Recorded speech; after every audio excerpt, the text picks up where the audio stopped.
বিসমিল্লাহির রহমানির রহিম।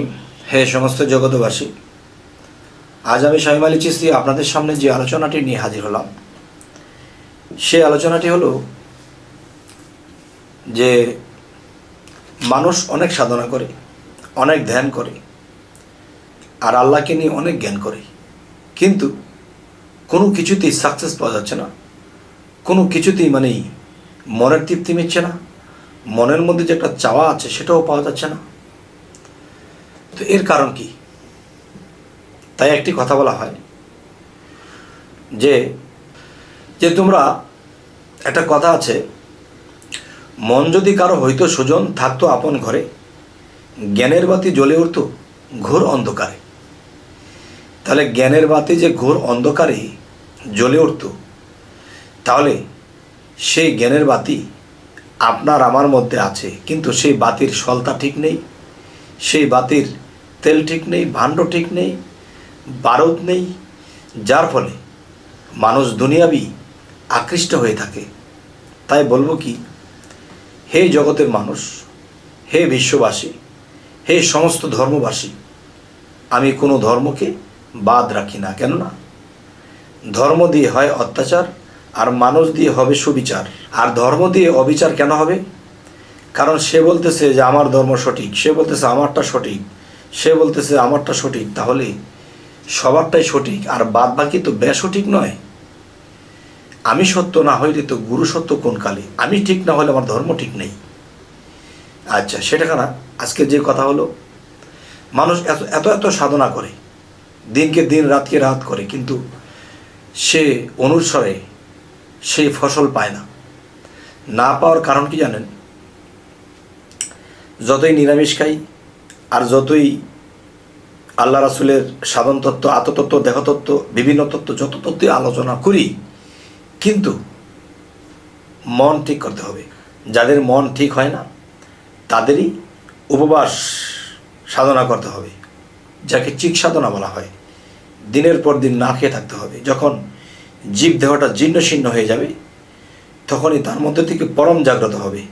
আর যার মধ্যে পরম জাগ্রত হয়ে যাবে, তখন তার দুনিয়ার খেয়াল কমে যাবে এবং সাধন পথে, আল্লাহর পথে তার মন ছুটবে।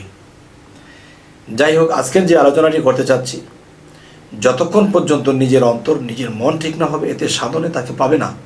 আর সাধন আমাদেরকে কি করে? সাধনা আমাকে অসাধ্য জিনিসগুলোকে বাধ্য করে দেয়, কিন্তু সেখানে আমার মন ঠিক থাকে না। আমার মন একদিকে, আমার সাধন একদিকে, সমস্ত কিছু উল্টাপাল্টা কিন্তু হবে না। তবে দেখেন, একজন মানুষ যদি সাধনা করে, সাধনার মূল উদ্দেশ্য কি? সাধন কাকে বলে? দেখেন, একটা ছেলে যদি একটা মেয়েকে ভালোবাসে, কিন্তু এই মেয়েটাকে পাওয়ার জন্য তার যত কৌশল, যত কিছু করা লাগে, সমস্ত কিছু তিনি করে, তাহলে অনেক সাধনা করেছে, তারপরে পেয়েছে। তাই বলবো, সাধনা কি? কি করলে আল্লাহ রাজি খুশি থাকবে, কি করলে আমার কোনো দোষ ত্রুটি থাকবে না, কি করলে সে আমাকে বকে টেনে নেবে, এ হলো উদ্দেশ্য, আর এটাই সাধনা। আর এগুলো করতে গিয়ে যখন মানুষ অগ্রসর হয়, তখন তার মধ্যে 6 রিপু বাধা হয়, শয়তান বাধা হয়, এবং 10টা ইন্দ্রিয় খারাপ দিকে চলে যায়। তখনই সেই মানুষটা হোঁচট খেয়ে পড়ে যায়, তখন সাধনা করেও কোনো ফলাফল পায় না। তাই আমি বলবো, হে সমস্ত জগতবাসী, যে আমরা যেন সাধনা করে আল্লাহ পর্যন্ত পৌঁছাতে পারি। আচ্ছা, এই যে একটি কথা বলেছি যে মন যদি কারো হইতো সুজন, থাকতো আপন ঘরে, জ্ঞানের বাতি জ্বলে উঠত ঘোর অন্ধকারে। সর্বপ্রথমে আমাদের মনকে ঠিক করতে হবে, একের কাটায় আনতে হবে। তারপরে কি করতে হবে? গুরুর দেওয়া সাধনাগুলো করতে হবে। সে সাধনাগুলো কি?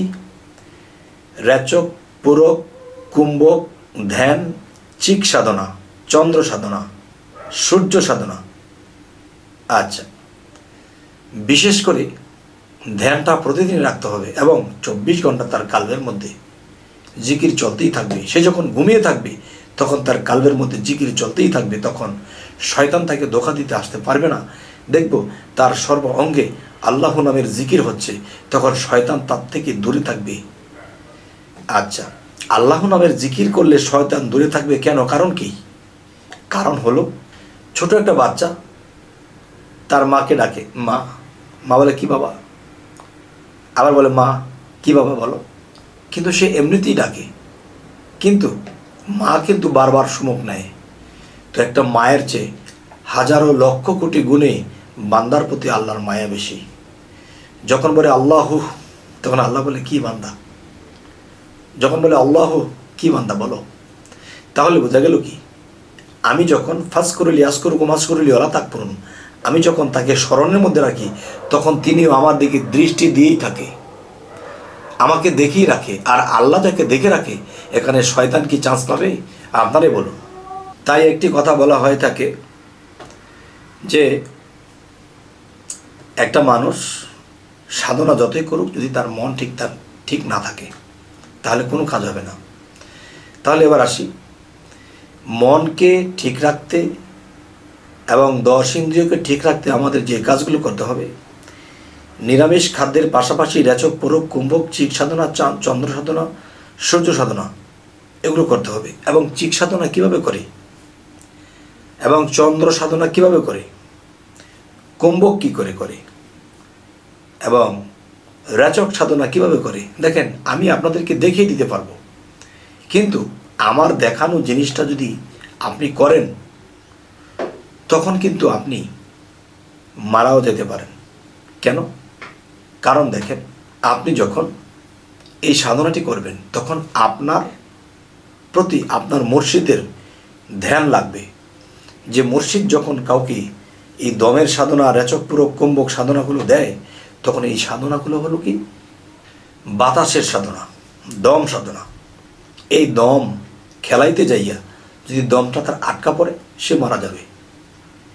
তাই বলি কি, এই সাধনাটা যার যার মুর্শিদ দিয়ে দিবে এবং তার দিকে দৃষ্টি রাখবে, যে ভক্ত সাধনা করবে তার দিকে দৃষ্টি রাখতে হবে।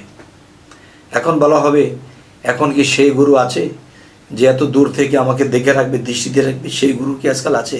তাহলে বোঝা গেল গুরুর প্রতি আপনাদের বিশ্বাস নেই। বিশ্বাস না থাকলে কিন্তু সারা জীবন সাধনা করলে কাজ হবে না। দেখেন, একটা মুর্শিদ সে কিন্তু মানব স্রোতে পৃথিবীতে আসে।